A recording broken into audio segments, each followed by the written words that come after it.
नमस्ते, मैं सिमरन कौर आपके साथ डीपीएल न्यूज से बढ़ते हैं ताज़ा खबरों की ओर। वर्मा जी का एकेडमिक जो रिकॉर्ड देखा जाए तो जो दूसरे लोगों को लिए तो प्रेरित करेगा ही, लेकिन स्वयं भी उनके मानस का हमने जानना चाहा। डॉक्टर एसपी वर्मा जी, अभी आप वर्तमान में जिला आयुष संभागीय अधिकारी भोपाल पदस्थ हैं। हाँ, जिला आयुष अधिकारी अलग रहती है, संभागीय अधिकारी संभागीय अधिकारी 8 जिला संभागीय आयुष अधिकारी भोपाल, जिसके अंदर 8 जिले आते हैं। आप डिप्टी डायरेक्टर रेंज से बिलोंग करते हैं। डॉक्टर साहब, पहले तो हम आपकी जो एकेडमिक शुरुआत रही है उसके बारे में जानना चाहेंगे। एकेडमिक हमारा ग्रेजुएशन बीएमएस था हमारा जी। बीएमएस के बाद बीएमएस हमको नहीं करना था, बीएमएस छोड़ देती कि अब 7 साल का था उस समय बीएमएस, 5 साल का बीएमएस, 1 साल का प्री, 1 साल का इंटर से। तो हमने कहा चलो बीए कर डालो ना, अब तहसीलदार बन जाओ। फिर बीए भी किया हमने। फिर बाद में बीएमएस, चलो हमने कहा बीएमएस करना है, डॉक्टर नहीं बन पाएंगे, बीएमएस करके अपना लगे रहा। फिर बीएमएस के बाद फिर एमडी डिपार्टमेंटल किया जामनगर गुजरात से। जी, ये आपकी सेकंड डिग्री हो गई। हाँ, सेकंड डिग्री। हाँ। और 4 वर्ष तो नौकरी नहीं लगी, तो उसमें हमने एलएलबी कर डाली थी। तो फिर सदत लिखे नहीं सर। बैठे नहीं रही लेकिन कभी। जी। मतलब एलएलबी करने के बाद जो एक नया एक शिक्षा के प्रति रुझान जो आपका जगा उस समय महत्व उसका नहीं समझ में आया कि चलो पढ़ लें, जब पढ़ते हैं तो। जी। लेकिन जब यहाँ डील करनी पड़ी हमको न्यायालयीन प्रकरण, तो समझ में आया कि अच्छी बात है जी। तो हमारा विचार है कि पीएचडी भी कर डालेंगे इसमें। जी। तो इसके बाद आपने फिर इसके लिए एलएलएम की भी शुरुआत कर दी। हाँ, एलएलएम की विभागीय अनुमति लेकर के। जी। एलएलएम बस फाइनल है, बस 2 साल का। जी। इसके बाद जो आपने बताया कि बीए करने के बाद भी आपने जो कहा जाए हायर एजुकेशन के प्रति जो रुझान था, उसके बाद फिर आपको एमए करने का भी आपने मन बनाया। हाँ, एमए करने का मन बनाया कि इंग्लिश से 250 लोग होते हैं टीचर। जी। उसमें मांगा जाता है कि संस्कृत का ज्ञान होना जरूरी है। जी। तो मेरे अभी तक समझ में नहीं आया कि विज्ञापन में देते हैं संस्कृत ज्ञान क्या है। तो मैंने संस्कृत हमारा मूल बेस है और वेद का। जी। संस्कृत से फिर और सभी भाषाओं का मूल कहा जाए तो संस्कृत है, संस्कृत से ही सब ट्रांसलेट हुए। जी। जिससे तो आपने एमए संस्कृत किया। हाँ, हमें संस्कृत से विभागीय अनुमति लेकर उसके बाद फिर आपने हॉस्पिटल मैनेजमेंट किया। उसके बाद आपने एक हॉस्पिटल मैनेजमेंट का कोर्स किया, 6ठी डिग्री आपकी हो गई। हाँ। इसके बाद एमए हिंदी करने का भी आपको विचार है? हिंदी कर लिया था बीच में। जी। तो अभी भी क्या इंग्लिश करना है बस।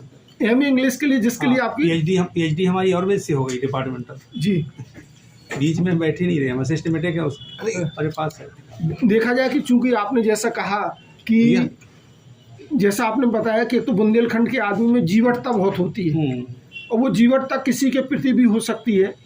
आपने जो शिक्षा के प्रति जीवटता दिखाई, तो ये सब होने के बावजूद भी विभागीय, चूंकि आप शासकीय सेवा में, तो शासकीय सेवा के साथ क्या विशेष आपने प्रयास किया कि किस तरह से अगर और भी लोग शासकीय सेवा में? विषय से एमडी की है, पीएचडी की जो मध्य प्रदेश में नहीं की है। MD panchakarma, PhD panchakarma. जी। हमारे यहाँ 9 कॉलेज है, जिसमें कोई भी प्रोफेसर काय चिकित्सा के तो है लाइट से। जी। लाइट सब्जेक्ट कहते हैं। जी। फिजिक्स ना हो, नहीं मेरा तो केमिस्ट्री वाला। जी। लेकिन वो होते ही नहीं था। जामनगर में 3 सीटें थी तो ऑल इंडिया टेस्ट दिया था। जी। तो आपने एमडी पंचकर्म में वहाँ से किया? हाँ, पीएचडी रीवा से किया पंचकर्म। अच्छा, इसमें देखा जाए तो आपने जैसे अभी आप एमए इंग्लिश कर रहे हैं। हाँ। और एमए इंग्लिश करते समय जो ये किस सिस्टम के जरिए आप कर रहे हो, लोग भी अगर जैसा करना चाहे शासकीय सेवा में, हाँ, या दूसरे कामों को करते हो, तो डिस्टेंस एजुकेशन की क्या फैसिलिटी है मध्य प्रदेश में? आप डिस्टेंस एजुकेशन ला नहीं तो होता नहीं, वो तो रेगुलर होता है। वो तो टाइम टेबल था इसलिए कर लिया। जी। सुबह का था टाइम टेबल, जैसा रहा है गाजीवादी में। जी। तो जो डिस्टेंस एजुकेशन का है, ये तो वही कर सकता है जो पढ़ रहे हैं, वहाँ केवल फीस देना है आपको। तो यहाँ मध्य प्रदेश में देखा जाए तो डिस्टेंस एजुकेशन के लिए क्या फैसिलिटी इंस्टीट्यूशन है?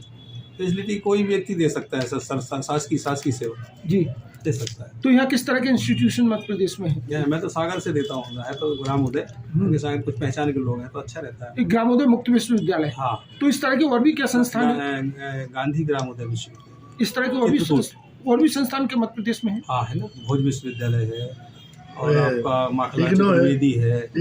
इग्नो तो सेंटर का होगा, सेंट्रल का राज्य का। और आपका महर्षि के बाद है आपका ये है आपका माखला है। ऐसे करीब 5 भोज विश्वविद्यालय, ऐसे 5 विश्वविद्यालय है। जो डिस्टेंस एजुकेशन में आते हैं। जी, देखा जाए तो आपने सेवा के साथ जो आयुर्वेद में भी जितनी भी डिग्रीज होती थी वो कुछ एक्सक्लूसिव थी, वो भी आपने हासिल की हैं। और अभी आपका देखा जाए कि सेवा काल भी काफ़ी अच्छा है, अभी आपका 8 साल सेवा काल है, तो इसका लाभ तो शासन को भी और आपके जो लोग हैं जो उनको मिलेगा।